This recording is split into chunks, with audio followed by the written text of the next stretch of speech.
Joining us now to talk about all of these big developments is New York Congresswoman. There she is, and she's a member of the House Intel Committee, Claudia Tenney. Congresswoman, it's great to see you. By the way, what's your initial reaction to the fact that now the federal government is looking into the governor and also the mayor there in Minneapolis about these potential efforts and maybe even comments they made that could be impeding federal law enforcement? This is a big step. Yeah, I think it's really important that the Trump administration is looking into this. People are being put in harm's way. They're being ginned up by propaganda that's being put out by left-wing groups. They're paid to organize and to delegitimize ICE when they really don't know what they're doing, and they really don't know who ICE is executing a warrant on, and they don't seem to care, and they don't really understand that these people that ICE is executing on are dangerous criminals. They're probably rapists, murderers, people involved in extortion, human trafficking, as we see in Minnesota, huge economic theft of the taxpayer dollars.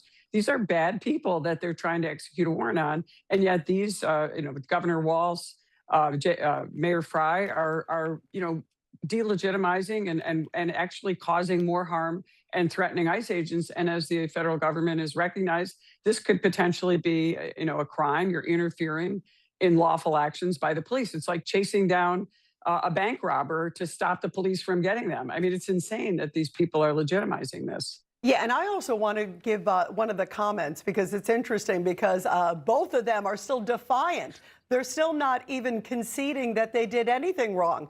You've got comments coming out from Governor Walz, and he essentially is saying that this is all one big setup, that this is politically motivated. There's his comment there. You see 2 days ago, he says it was Alyssa Slotkin. Last week, it was Jerome Powell. Before that, Mark Kelly. Weaponizing the justice system against your opponents, he says, is an authoritarian tactic.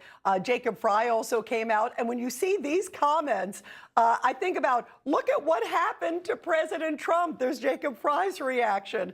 I mean, my goodness, for them to be saying that weaponizing the justice system, boy, is that the pot calling the kettle black.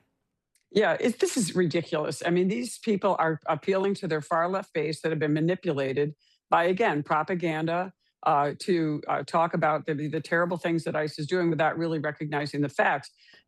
I'm glad that the administration is finally putting out pictures, names, and the crimes committed by these people that they're trying to actually get. And the thing is, Rita, as you cited, I serve in the Intelligence Committee. ICE agents have been tracking these people using human intelligence, signals intelligence, all kinds of ways that they know who these people are. They know where they are, and they're just like Hamas.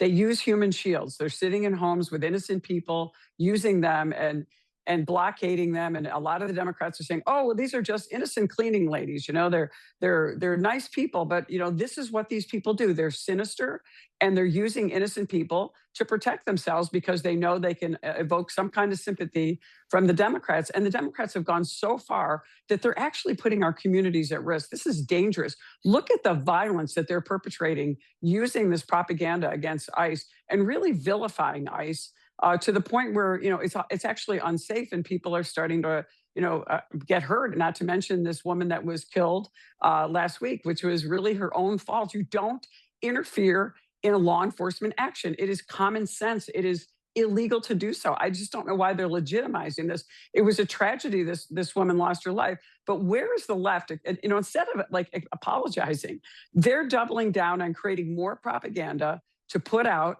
to cause even more harm, more unrest, and more illegitimacy in their communities. And all of this, Rita, is a distractor and a diversion from the fact that maybe these people are involved in some kind of criminal activity, or maybe they're part of the fraud, abuse, and waste that we've seen with the hundreds of millions of dollars being wasted in Minnesota. Think about what's happening potentially in New York and California, where we know it's institutionalized fraud, abuse, and waste in the system. Yeah, and it's big, big money, too, that you were talking about. I mean, Absolutely. yeah, billions. You talk about also some of the rhetoric, too, that has been coming from many people there in that state. I want to play, this is some of the Democratic leaders. They had a congressional field hearing, sort of an informal one, if you will, on the ICE deployment. This was just a few hours ago. And look at what some of the representatives, it was Jasmine Crockett, Ilhan Omar, and also Senator Amy Klobuchar. This is what they had to say. The last time that I checked, ICE is only supposed to be doing immigration enforcement, and right now we have a record number of U.S. citizens that have not only been arrested, but as we saw with Renee, that have been killed. This is not the America we want. This is not the Minnesota we deserve. People know that this invasion is not what our state is about, and we're going to stand up. What is your reaction? I mean, they are not just doubling down, Congresswoman, they're tripling down.